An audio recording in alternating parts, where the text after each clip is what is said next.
সাংঘাতিক ভিড়, মানে অর্জুনপুর এখন অনেক দূরে। আমার বাবার অনিন্দ বাবার মধ্যে ঝগড়া হচ্ছে কে বাসের ভাড়া দেবে এই নিয়ে। ঠিক আছে, আর অনেকদিন পর বেশ পুজোতে ফাইনালি ঢাকের আওয়াজ, ধুনোর গন্ধ পেলাম। ভিআইপি লাইনে দাঁড়ালেও মোটামুটি কম করে আধা ঘন্টা থেকে 40 মিনিট লাগে। আধ ঘন্টা 40 মিনিট, 1 ঘন্টা।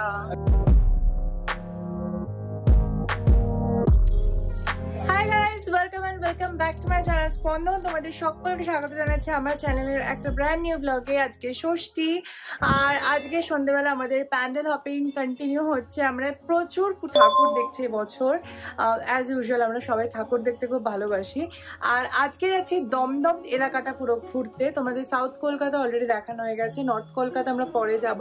আজকে যাচ্ছি পুরো দমদম এলাকাটা ঘুরতে, প্রচুর প্রচুর নতুন নতুন ঠাকুর দেখবো। সো চলো দিনটাকে ব্লগ থেকে দুটোকেই শুরু করি। আমরা বেরিয়ে গেছি, আর এই যে অনিন্দ, আজকে আমরা যাচ্ছি 2025-এর সব থেকে ভাইরাল প্যান্ডেল যেটা হয়েছে দমদম এলাকায়, অর্জুনপুর দেখতে। এবং এটা খুবই কাছে আমার, খুবই কাছে। আর আজকে প্রচুর ভিড়ও হবে জানি, বাট তাও আমরা ওটা দিয়ে আজকে প্যান্ডেল হপিংটা শুরু করতে চলেছি। কি সাংঘাতিক ভিড়, মানে অর্জুনপুর এখন অনেক দূরে, তাতেই আমাদের টেনশন হচ্ছে। আজকের ভয়েস ওভারে আমার গলাটা একটু ভারী লাগতে পারে, কারণ খুব সর্দি হয়েছে, তাই একটু প্লিজ এক্সকিউজ মি। বাট এই যে দেখাচ্ছি আমি যে ভিডিওটা, এটা হচ্ছে অর্জুনপুর যাওয়ার রাস্তা, যেটা প্রায় 3 কিলোমিটার আগে থেকে ওরা বন্ধ করে দিয়েছে। বিভৎস ভিড় ছিল, এবং সত্যি কথা বলতে যে ক্রাউডটা ছিল সেটাও একদমই ভালো ছিল না। আমরা তাও একবার একটু চেষ্টা করেছিলাম এন্টার করার জন্য, কিন্তু তারপর দেখলাম অকথ্য ভাষায় গালাগালি চলছে, তাই জন্য আমরা দুজনেই বেরিয়ে এলাম ওখান থেকে। আমাদের ফার্স্ট প্ল্যান অর্জুনপুর সাংঘাতিকভাবে ফ্লপ হয়েছে। বিভৎস ভিড়, আর ক্রাউডটা একদমই ভালো ছিল না। তো তার জন্য আমরা বেরিয়ে এসেছি। 2 কিলোমিটার পুরো ঠেলে ঠেলে যেতে হতো, উইচ ইজ ইম্পসিবল। তো অর্জুনপুর বাতিল। নেক্সট আমরা এখন যাচ্ছি দমদম পার্কের ঠাকুর দেখতে। দমদম পার্ক যাওয়ার পথে একটা সুন্দর পুজো হচ্ছিল, তাই সেটা দেখতে আমরা ঢুকলাম। এটা একটা পাড়ার পুজো ছিল, যেটা খুবই সুন্দর ওরা প্যান্ডেলটাকে সাজিয়েছে, এবং ঠাকুরের প্রতিমাটাও ছিল কিন্তু খুবই সুন্দর। ওভারঅল আমার এই প্যান্ডেলটা খুব ভালো লেগেছে। এবারে দমদমের ঠাকুরগুলো যেগুলো আমরা ঢুকতে দেখছি, এগুলো সবকটাই কিন্তু মানে 4টে প্যান্ডেল চারদিকে, আর মাঝখানে রাস্তা এরম টাইপের। প্রথম প্যান্ডেলটায় প্রচণ্ড ভিড় ছিল, আমি ক্লাবের নামটা এক্স্যাক্টলি মনে রাখতে পারিনি, আর আমরা এটা ঢুকতেও পারিনি। কি অবস্থা, আমরা এখনো পর্যন্ত একটা দেখতে পাইনি। মোটামুটি ঘেমে স্নান, মনে হচ্ছে না আজকে একটাও দেখা হবে। আমার মন বলছে বিশাল ভিড়। মানে ভিআইপি লাইনে দাঁড়ালেও মোটামুটি কম করে আধা ঘন্টা থেকে 40 মিনিট লাগে। আধ ঘন্টা 40 মিনিট, 1 ঘন্টা। মেন লাইন তো ছেড়েই দাও। স্ট্যাম্প প্যাডিং এর মতো ভিড় হয়েছে সব জায়গায় আজকে। এইবারে এন্টার করতে চলেছি আমরা দমদম পার্ক ভারত চক্র, যেটা এবছরের খুবই পপুলার একটা প্যান্ডেল। এখানেও ছিল সাংঘাতিক লাইন, কিন্তু আমরা ঠিক করেছিলাম যে যাই হয়ে যাক এই প্যান্ডেলটা আমরা দেখবই। আর ভিআইপিতেও কিন্তু লাইন ছিল, মানে এমন নয় যে ভিআইপিটা খুব ফাঁকা বা কিছু, ভিআইপি জেনারেল দুটোতেই সমান লাইন ছিল। আর এই যে এখানে আমরা ঘামতে ঘামতে দরদর করে প্যান্ডেল দেখবো বলেই ঠিক করেছি, লাইনে দাঁড়িয়ে আছি। তবে এখানকার লাইনের যে ভিড়টা ছিল সেটা খুব ভালো ছিল, মানে ধাক্কা ধাক্কিটা খুব একটা ছিল না, নর্মাল যেরকম লাইন হয় সেরকমই ছিল। আর এবছর ছিল এদের 25তম বর্ষ, এবং থিম ছিল তন্ত্রাম বলে। সো এখানে এন্টার করার সাথে সাথে একটা খুব সুন্দর এরকম এলিয়ান মুভিতে যেরকম দেখিয়েছিল না, স্যাটেলাইট টাইপের কিছু একটা বানিয়েছে। আর আমরা এখানে এন্টার করছি। আমার ওভারঅল প্যান্ডেলটা ঢোকার সময় এক্সপিরিয়েন্সটা দারুণ লেগেছে। সত্যি মনে হচ্ছিল কোনো একটা বিশাল বিগ বাজেট মুভি সেটে আমরা এন্টার করছি। এবং ভেতরটা তো ক্রাউডেড ছিলই, বাট ওদের খুব সুন্দরভাবে লাইনটাকে পুরো ম্যানেজ করার যে সিস্টেমটা ছিল সেটা খুবই ভালো ছিল, তাই জন্য আমাদের কোনো অসুবিধা হয়নি। আর এইখানে দারুণ সুন্দর সব লাইটিংয়ের খেলা করেছে, বেশ একটা ওই স্পেস মানে জিনিসপত্র করেছে, যেগুলো আমরা সম্ভবত হলিউড মুভিতে দেখে থাকি, সেইরকম টাইপের জিনিসপত্র এখানে করা হয়েছে। অ্যান্ড ফাইনালি এবার দেখাবো তোমাদের দেবী দুর্গাকে। এখানে দুর্গার যে অবয়ব ছিল, তিনি অত্যন্তই প্রশান্ত মনে যেন শান্তভাবে ধ্যানমগ্ন, এরম একটা অবয়ব আমরা দেখতে পেয়েছি এখানে। এবং উপর থেকে যে আলোর শ্যাডোটা ক্রিয়েট করা হয়েছে না, ওটা ছিল জাস্ট অসাধারণ।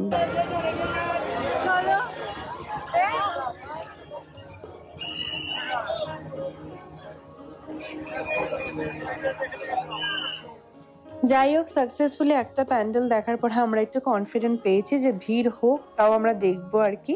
সো এইবার আমরা চলে যাচ্ছি পরের প্যান্ডেল, যেটা ছিল দমদম পার্ক সার্বজনীন। এখানেও শুধু দেখো চারিদিকে শুধু ঠিক ঠিক করছে লোকের মাথা, মানে এতটাই ভিড় যে হবে আমরা সত্যিই ভাবতে পারিনি। বাট দমদম পার্ক সার্বজনীনটা আমার কাছে লেগেছিল কিন্তু বেশ। ওদের থিম ছিল এবার হারাই খুঁজি বলে, যেখানে সমস্ত পুরনো জিনিসপত্র যেগুলো আমরা হারিয়ে ফেলেছি এবং সেগুলোকে যাতে পুরনো জিনিসকে আবার নতুনভাবে ব্যবহার করা যায় সেইটা নিয়ে পুরো এই থিমটার প্যান্ডেলটা করা। ভেতরের প্রত্যেকটা কারুকাজ থেকে শুরু করে প্যান্ডেলের প্রত্যেকটা কোণা টু কোণা আমার ভীষণ ভালো লেগেছে।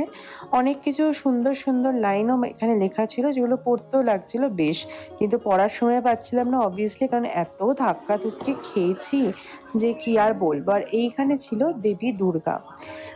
অনলি যেটা কমপ্লেন আমার ছিল যে এখানে দেবী দুর্গা সরস্বতী সবাই যেমন রয়েছে, ছিল না একমাত্র অসুর। এবং বিভিন্ন থিমের প্যান্ডেলে আমি আজকাল দেখেছি অসুর যেন একদম নেই বললে চলে।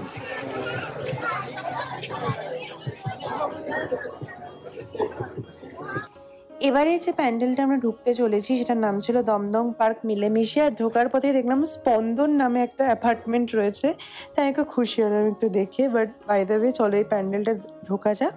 এখানে বিভিন্ন রকমের যে সোশ্যাল মিডিয়া প্ল্যাটফর্ম আমাদের রয়েছে, মানে হোয়াটসঅ্যাপ, ফেসবুক, ইনস্টাগ্রাম, সেগুলো যে আমাদের মাথায় কত ভারী হয়ে গেছে এবং সারাদিন আমরা এগুলোকে নিয়ে চিন্তা করি, এরকম ধরনের একটা মেসেজ এখানে দেওয়া হয়েছে, যেটা আজকালকার দিনে বেশ দেখে ভালোই লাগলো।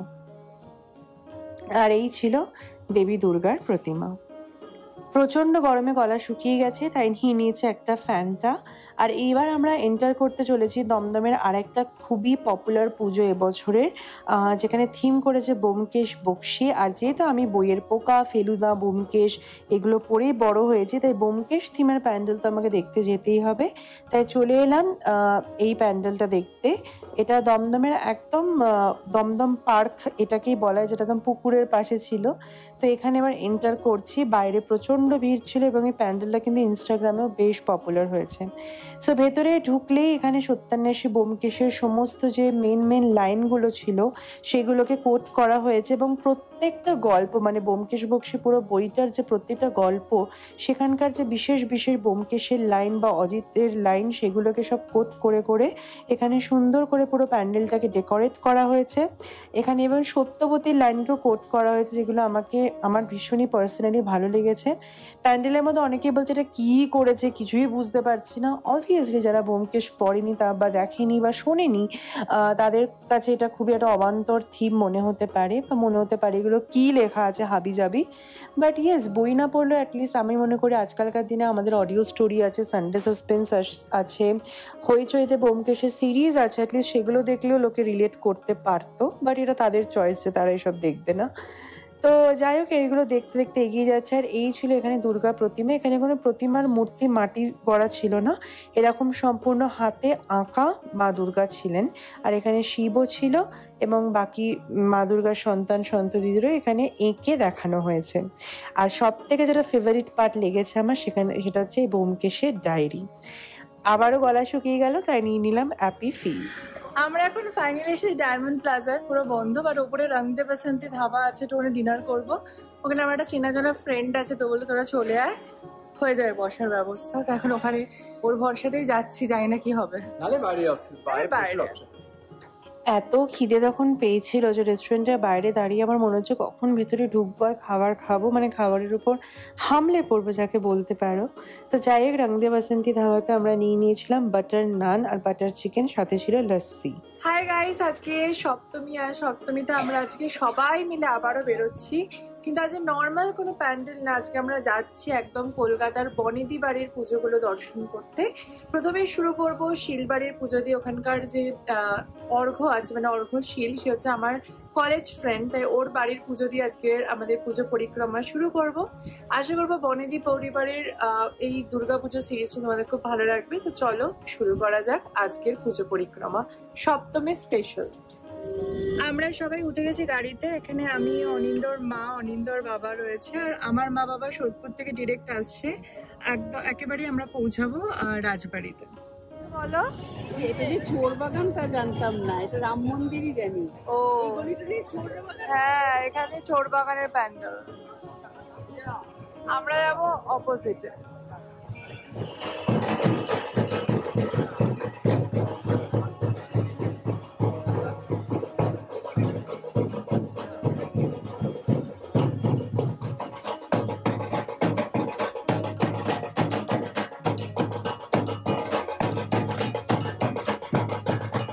পৌঁছে গেছি আর অনেকদিন পর বেশ পুজোতে ফাইনালি ঢাকের আওয়াজ, ধুনোর গন্ধ পেলাম। এতক্ষণে মনে হচ্ছে প্রপার পুজো। আমরা এখন এন্টার করছি সিদ্ধিবিনায়ক মন্দির, যেখানে আবার দুর্গা পুজোও হচ্ছে। তো চলো। আমরা এন্টার করলাম। এটা হচ্ছে মল্লিক রাজবাড়ি। কোয়েল মল্লিক নয়, এটা একটা অন্য মল্লিক পরিবারের পুজো। এখানে হচ্ছে দেবী দুর্গা প্রতিষ্ঠিত এবং প্রত্যেক বছরই ওনাদের পালা করে করে পুজো হয়। তো এখানে যারা যারা মল্লিক পরিবারের সদস্যরা আছেন সবাই মিলে এখানকার দেবী দুর্গাকে পুজো করেন। এখানে উনি সম্পূর্ণ সিংহ বাহিনী রূপে প্রতিষ্ঠিত এবং পিতলের দুর্গা, দেবী দুর্গা 12 মাসে এখানে পুজো হয় এবং দুর্গা পুজোর সময় এক একটা বংশের এক একজনের পালা পড়ে সেই বছর দুর্গা পুজো করার। তো এখানে দেখলাম একটা অপূর্ব সুন্দর মন্দিরেরও দর্শন হলো এবং দেবী দুর্গা মায়েরও দর্শন হলো। তোমাদের জুম করে একটু দেখিয়ে দিচ্ছি, ইনি হচ্ছেন সিংহবাহিনী দুর্গা। এরপরে এখানে আমি একটু রিলের জন্য একটু ফটো তুলছিলাম, ভিডিও নিচ্ছিলাম, রাজবাড়ি বলে কথা। আর আজকের এই সুন্দর যে শাড়িটা পরেছে এটা কিন্তু একটা সম্পূর্ণ মালকাটন শাড়ি, যেটা ছিল ভীষণ কমফোর্টেবল এই পুজো পরিক্রমার জন্য। এখানে আবার পাশেই আছে সিদ্ধিবিনায়ক মন্দির, যেটা বোম্বের সিদ্ধিবিনায়কের আদলে তৈরি। তো চলো গিয়ে দর্শন করে আসি। এই হচ্ছেন সিদ্ধিবিনায়ক গণেশ। একদম বম্বের যে সিদ্ধিবিনায়ক টেম্পল আছে সেই আদলেই পুরো এই মন্দিরটা তৈরি করা। সত্যি আমরা কলকাতায় ছিলাম বা মা বাবা বলছিল এতদিন ওরা কোনোদিন এই দিকটা আসেনি সেভাবে। তো এটা হচ্ছে পুরো সিদ্ধিবিনায়ক টেম্পলটা, যেটা ছিল বিশাল বড়। বনেদি বাড়ি কাকে বলে? ওই বাড়িটা কোথা থেকে শুরু হয়েছে, টানা পুরো চলেছে। মা তো বলছে হানা বাড়ির মতো লাগছে। না না না, ওর ভেতরে যাবো না বাবা, সব ভুতুরে বাড়ির প্রচুর ইতিহাস। চলো চলো।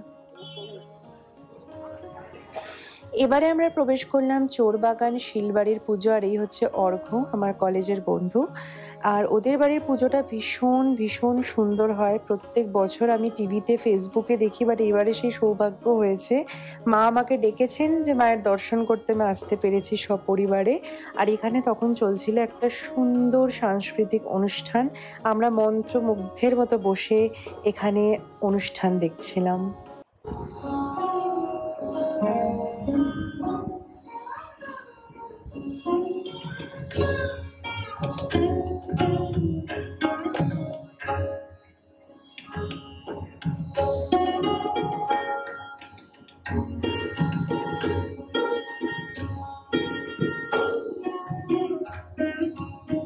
এই যে সবাই শিলবাড়ির পুজো দেখে বেরোলো, কেমন লাগলো বলো?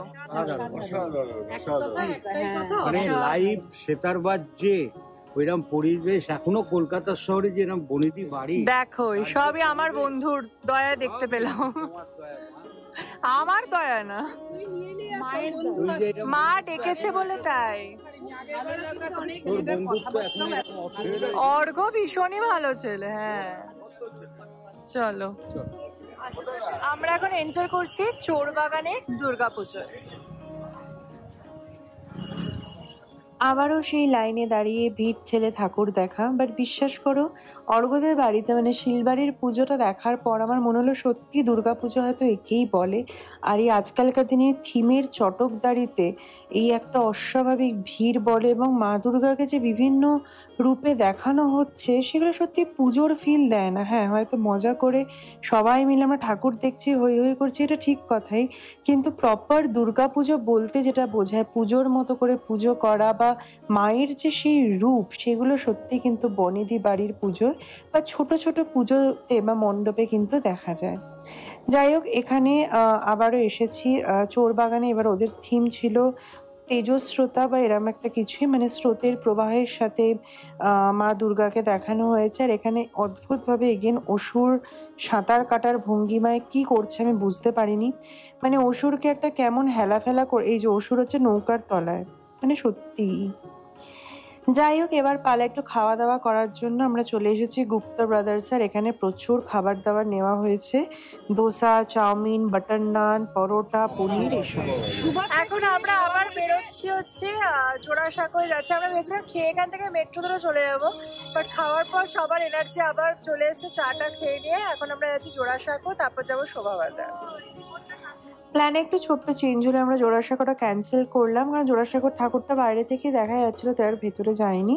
আমরা সোজা চলে যাচ্ছি শোভাবাজার এলাকায়। আর এখানে এই যে আমার বাবা আর অনিন্দর বাবার মধ্যে ঝগড়া হচ্ছে কে বাসের ভাড়া দেবে এই নিয়ে। বাট যাই হোক, আমরা পৌঁছে গেলাম শতদলের ঠাকুর দেখবো বলে। আর এই হচ্ছে শতদল ক্লাবের প্রতিমা। কি অসাধারণ মায়ের মুখে যেন একটা মিষ্টি হাসি, আর মায়ের দিকে তাকিয়ে যেন মনে হচ্ছে মাকে দেখতেই থাকি। অপূর্ব লেগেছে আমার এই মূর্তি। এটাই তো বললাম এতক্ষণ ধরে। তুই আসো না।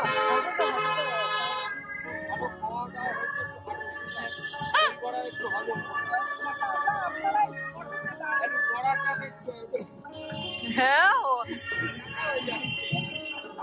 আমরা এবারে যেতে চলেছি কলকাতার আরেকটা খুব বিখ্যাত পুজো, সেটা হচ্ছে কাশী বসলেন। এখানেও ছিল প্রচন্ড লাইন, এবং এদের ম্যানেজমেন্ট আমার একদম ভালো লাগেনি। মানে এক একটা লাইনে দাঁড়িয়ে ওরা 4-5টা সেকশন করে দিয়েছিল, যেগুলো ছাড়ছিল অনেক পরে পরে।